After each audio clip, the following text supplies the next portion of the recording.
Praise the lord ಪ್ರಿಯರೇ, ದೇವರ ಅತಿ ಪರಿಶುದ್ಧವಾದ ನಾಮಕ್ಕೆ ಸ್ತೋತ್ರವಾಗಲಿ. ಇವತ್ತು ನಾವು ರಕ್ಷಣೆ ಹೊಂದಿಕೊಳ್ಳಲು ಇರತಕ್ಕಂತಹ ಇನ್ನೊಂದು ಮಾರ್ಗದ ಬಗ್ಗೆ ತಿಳಿದುಕೊಳ್ಳ ಪ್ರಿಯರೇ.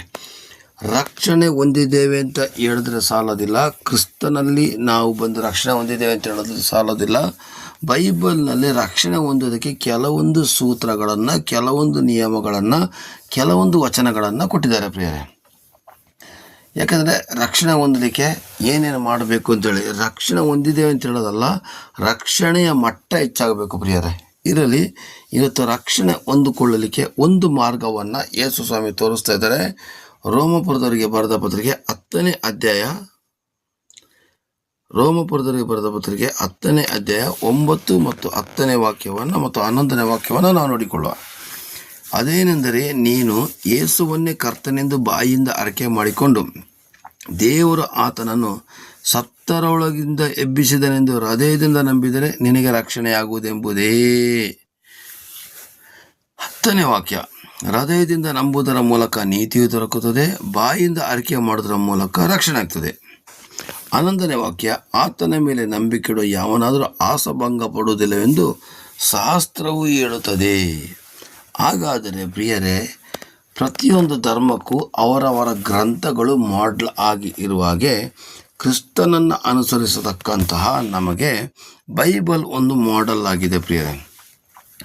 ಈ ಬೈಬಲ್ನಲ್ಲಿ ಸ್ವಾಮಿ ಏನು ಹೇಳ್ತಾ ಇದ್ದಾರೆ, ರಕ್ಷಣೆ ಹೊಂದಬೇಕಾದ್ರೆ ಯೇಸುವಿನ ನಾಮ ಬೇಕು.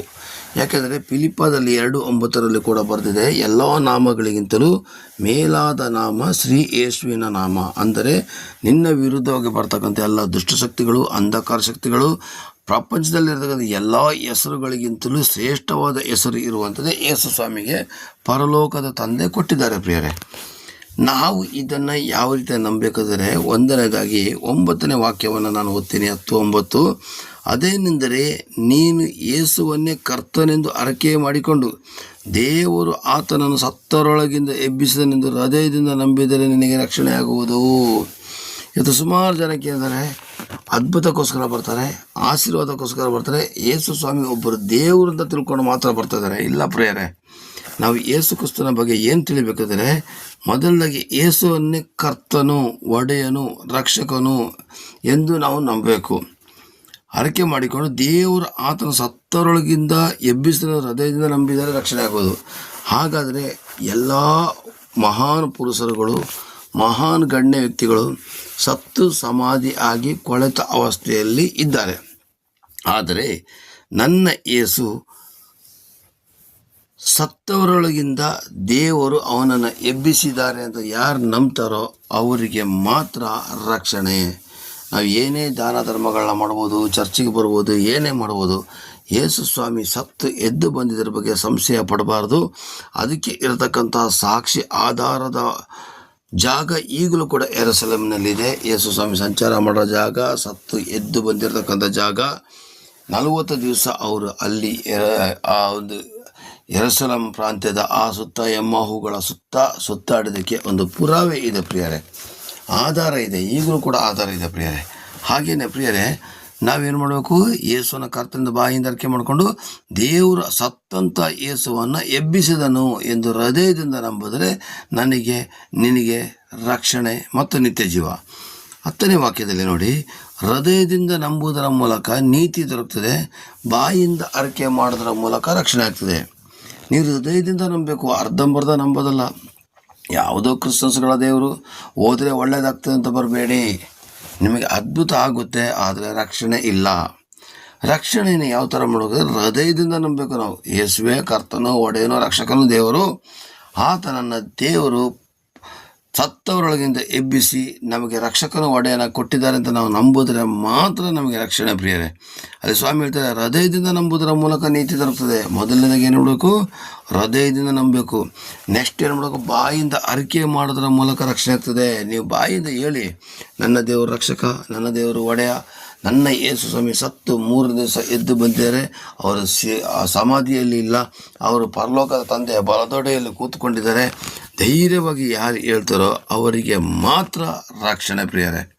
ನೋಡಿ, ಅಲ್ಲಿ ಬರ್ತಿದೆ, ಹೃದಯದಿಂದ ನಂಬುವುದರ ಮೂಲಕ ನೀತಿಯು ದೊರಕುತ್ತದೆ, ಬಾಯಿಂದ ಅರಿಕೆ ಅಂದರೆ ಹೇಳ್ತಾ ಇದ್ದರೆ ರಕ್ಷಣೆ ಆಗ್ತದೆ. 11ನೇ ವಾಕ್ಯ, ಆತನ ಮೇಲೆ ನಂಬಿಕೆಯಿಡುವ ಯಾವನರ ಆಶಾಭಂಗ ಪಡುವುದಿಲ್ಲವೆಂದು ಶಾಸ್ತ್ರವು ಹೇಳುತ್ತದೆ ಅಷ್ಟೇ. ಹಾಗಾದರೆ ದೇವರ ಮೇಲೆ ಯಾರು ನಂಬಿಕೆ ಇಡ್ತಾರೋ ಅವರಿಗೆ ಯಾವತ್ತೂ ಕೂಡ ನಾಚಿಕೆ ಕೇಳಿಲ್ಲ ಪ್ರಿಯರೇ. ಜನಗಳ ಮುಂದೆ ಯೇಸುವನ್ನೇ ಕರ್ತನ ಅಂತ ಹೇಳ್ಕೊಳ್ಳೋಕೆ ನಾಚಿಕೆ ಪಡ್ತಾ ಇದ್ದಾರೆ. 11ನೇ ವಾಕ್ಯ ಎಷ್ಟು ಚೆನ್ನಾಗಿ ಬರ್ತಿದೆ ಅಂತೇಳಿ, ಆತನ ಮೇಲೆ ನಂಬಿಕೆ ಇಡೋ ಯಾವನಾದರೂ ಆಶಾಭಂಗ ಪಡೋದಿಲ್ಲ ಎಂದು ಶಾಸ್ತ್ರವು ಹೇಳುತ್ತದೆ ಅಷ್ಟೇ. ಹಾಗಾದರೆ ಆತನ ಮೇಲೆ ನಂಬಿಕೆ ಇಟ್ಟು ಯಾರೂ ಕೂಡ ನಾಚಿಕೆ ಪಡೋದಿಲ್ಲ. ಆದರೆ ಆ ನಾಚಿಕೆ ಪಡಲಿಕ್ಕೆ ಬಿಡಿಸೋದಿಲ್ಲ, ಆಶಾಭಂಗ ಪಡೋಕ್ಕೆ ಬಿಡೋದಿಲ್ಲ. ಯಾಕೆಂದರೆ ನನ್ನ ಮಗ ನನ್ನ ಮಗಳು ಅಂತ ದೇವರು ಆಲ್ರೆಡಿ ಆಯ್ಕೆ ಮಾಡ್ಕೊಂಡಿದ್ದಾರೆ. ಇವತ್ತು ಏನಾಗಿದೆ ಗೊತ್ತಾ, ಕೆಲವೊಂದು ಜನಗಳಿಗೆ ಆತನ ಮೇಲೆ ನಂಬಿಕೆ ಇದೆ, ಆದರೆ ಯೇಸು ಕ್ರಿಸ್ತನ ಅವನು ಅಂತ ತಿಳ್ಕೊಳ್ಳಿಕ್ಕಾಗೋದಿಲ್ಲ. ಅದರಿಂದ ಇವತ್ತು ಎಷ್ಟೋ ದೇವರ ಮಕ್ಕಳು ಆಶಾಭಂಗ ಪಡ್ತಾ ಇದ್ದಾರೆ. ದೇವರ ವಾಕ್ಯಕ್ಕೆ ವಿರೋಧವಾಗಿ ತಪ್ಪಾಗಿ ಮಾಡಿ ದೇವರಿಂದ ಒಂದು ಆಶಾಭಂಗಕ್ಕೊಳಗಾಗ್ತಿದ್ದಾರೆ. ಬಾಯಿಯಿಂದ ಅರಿಕೆ ಮಾಡಿದ್ದಾರೆ, ಸ್ತೋತ್ರದ ಬದಲಿಗೆ ಬೇರೆಲ್ಲ ವಿಷಯಗಳನ್ನ ಮಾತಾಡ್ತಾರೆ. ಇದೆಲ್ಲ ಏನಾಗ್ತದೆ ಗೊತ್ತಾ, ರಕ್ಷಣೆಗೆ ತಡೆ ಆಗ್ತದೆ ಪ್ರಿಯರೇ. ತಪ್ಪಾದ ಕಾರ್ಯಗಳು ನಿಮ್ಮ ರಕ್ಷಣೆಗೆ ತಡೆ ಆಗಿರ್ತದೆ. ಹಾಗಾದರೆ ನಾವು ಹೃದಯದಿಂದ ನಾವು ನಂಬುವ ಏನು ಅಂತ 9ನೇ ವಾಕ್ಯವನ್ನು ನಂಬುವ, ದೇವರ ಕರ್ತನು ತಂದೆಯಾದ ದೇವರು ಸತ್ತವರೊಳಗೆ ಎಬ್ಬಿಸಿದನು ಅಂತೇಳಿ ನಂಬಬೇಕು ನಾವು. ಆತನ ಮೇಲೆ ನಂಬಿಕೆ ಯಾವನಾದರೂ ಆಶಾಭಂಗ ಪಡೋದಿಲ್ಲವೆಂದು ಶಾಸ್ತ್ರ ಹೇಳ್ತದೆ ಅಷ್ಟೇ. ಯೇಸು ಸ್ವಾಮಿನ ನಂಬಿರೋರು ನೀವು ಪರೀಕ್ಷೆ ಮಾಡಿ ನೋಡ್ರಿ. ಸ್ಟಾರ್ಟಿಂಗಲ್ಲಿ ಬಂದಾಗ ಹೆಂಗಿರ್ತಾರೆ, ಕೊನೆಗೆ 1 ವರ್ಷ 2 ವರ್ಷ ಕಳೆದ ಮೇಲೆ ಯಾವ ಥರ ಇರ್ತಾರೆ ನೀವೇ ಅಬ್ಸರ್ವ್ ಮಾಡಿ. ಚರ್ಚ್ಗೆ ಹೋಗಿ ಹಾಳಾಗಿದ್ದೀನಿ ಅಂತ ಹೇಳತಕ್ಕಂಥವ್ರು ನನ್ನ ಕಿವಿಗಂತೂ ಕೇಳಲಿಲ್ಲ ಪ್ರಿಯರೇ. ಹಾಗಾದರೆ ಪ್ರಿಯರೇ, ಆತನನ್ನು ನೋಡುವ ಪ್ರತಿಯೊಬ್ಬರು ಕೂಡ ಆಶಾಭಂಗ ಪಡೋದಿಲ್ಲ, ಯಾವುದೇ ಕಾರಣಕ್ಕೂ ಆಶಾಭಂಗ ಪಡೋದಿಲ್ಲ.